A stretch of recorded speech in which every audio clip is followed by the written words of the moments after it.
So during this trip in Colombia, first I would say that I have been very surprised how complex and how much time it takes to find the perfect emerald.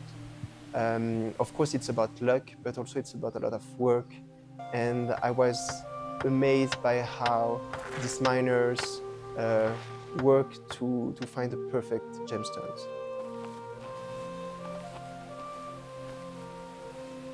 It's been a great experience to see a designer show interest to go into the mines around the world, to share our knowledge, which is gemology, see the mine to market process, the chain of custody from a stone that comes from the mine.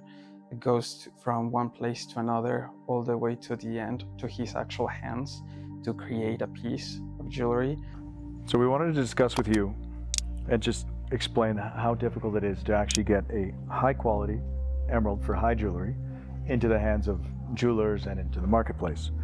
So we have two examples here. On my right, I have a emerald that didn't have its correct conditions to grow into a gem quality emerald. You can see it's opaque and it had much different conditions than the one on my left.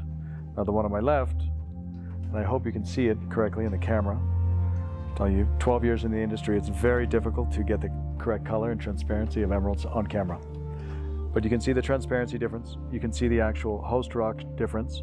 So this is a gem quality, which we would use for jewelry from anyone, from the high brands to commercial brands. But this is a beautiful piece, and it is very difficult to get this. About 95% of the emeralds, when we start finding them, we look for this quartz, albite and pyrite veins. And then if we're lucky, we'll find a single emerald growing within this matrix here, within the host rock. But a lot of the time we have to go through kilos and kilos and months of finding this to achieve a gem quality stone.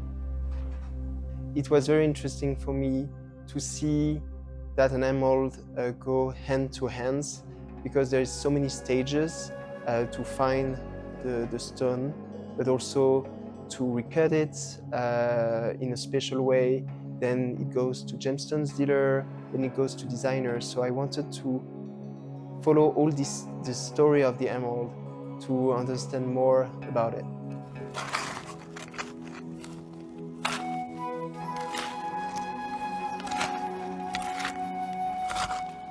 By coming over here, seeing the whole custody of the stone, where it comes from the mine to the cutter, and then to dealers, and then to his hands to create a precious piece. These gave me the opportunity to come with him, show him my experience, and for him to see with his own eyes these beautiful things that nature actually offers us for this amazing industry.